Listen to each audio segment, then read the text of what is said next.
అలా కాదు.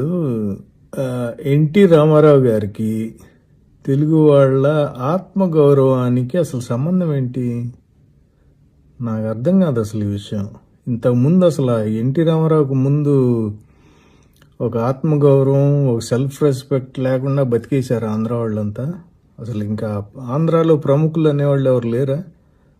పొట్టి శ్రీరాములు కానీ, మొదట ముఖ్యమంత్రిగా పనిచేసిన మన ప్రకాశం పంతులు గారు కానీ, వీళ్ళెవరు లేనట్టేనా? ఈయన వచ్చిన తర్వాతే ఆత్మగౌరవానికంటే అసలు ఏంటి ఆ రుద్దుడైంది నాకు అర్థం కాదు. మా మీద కూడా వేసి రుద్దుతున్నారు అదంతా. సరే, మీరంటే అభిమానం ఏదో ఉందో మీకు, మాకు లేదండి, అంత అభిమానం లేదు. ఓకే, గౌరవం ఉందే మనిషి మీద.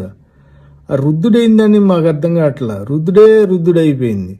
ఇప్పుడు ఆ రుద్దుడు అంత రుద్దే బదులు భారతరత్న తీసుకురావచ్చు కదా, అది అవ్వట్లేదు. ప్లస్ ఇంకోటి, మీరు లాస్ట్లో ఆయన్ని అసెంబ్లీలో కూడా మాట్లాడనీయలేదు. అసలు కళ్ళం నీళ్లు పెట్టుకున్నాడు. అసలు నీకేం చేత కావట్లేదు, పరిపాలన చేతకాని మనిషి అని చెప్పి 2 సార్లు దించేశారు ఆయన్ని. నాదెండ్ల భాస్కర్రావు గారు దించనీయండి, చంద్రబాబు గారు దించనీయండి. అసలు నీ వల్ల కావట్లేదురా బాబు అని చెప్పి ఎన్టీ రామారావు అనే ఆయన్ని వీళ్ళు దించేశారు. అలాంటి ఆయన్ని ఆత్మగౌరవం అంటున్నారు. ఇప్పుడేమో 1750 కోట్లు పెట్టి విగ్రహం అంటున్నారు. అసలు ఏంటి రుద్దుడేంటి? పోనీ ఒక పని చేయండి, బసవతారకం ట్రస్ట్ ఉంది కదా, ఆ ట్రస్ట్ నుంచి ఏర్పాటు చేయొచ్చు కదా డబ్బులు. ప్రపంచం అంతా ఇప్పుడు పాలాభిషేకాలు, క్షీరాభిషేకాలు ఇవన్నీ చేసేవాళ్ళు ఉన్నారు కదా, వసూలు చేసి డబ్బులు సొంతంగా చేసుకోవచ్చు కదా. అప్పుడు 3500 కోట్లు పెట్టండి, ఇంకా ఎత్తు పెంచుకోవచ్చు. అప్పుడు ఈ రుద్దుడేందో అర్థం కాదు. మీరు భారతరత్న తేలేరు, పాపం ఆయన్ని మాట్లాడని లేదు అసెంబ్లీలో. ఈయన పనికిరాడు అని చెప్పి పదవి నుంచి దించేశారు.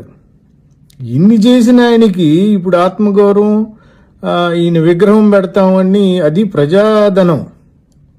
ఆ ప్రజాధనాన్ని అసలు ఇలా వేసి ఇప్పుడు అన్ని బాధలు పడుతుంటే ఆంధ్ర రాష్ట్రం, ఈ టైంలో మళ్ళీ విగ్రహాన్ని కూర్చున్నారు.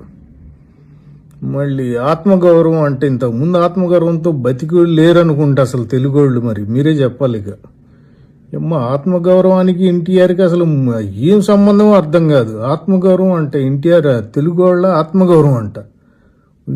రుద్దుడు బారయ్య, ఏం రుద్దుడురా నాయన అది.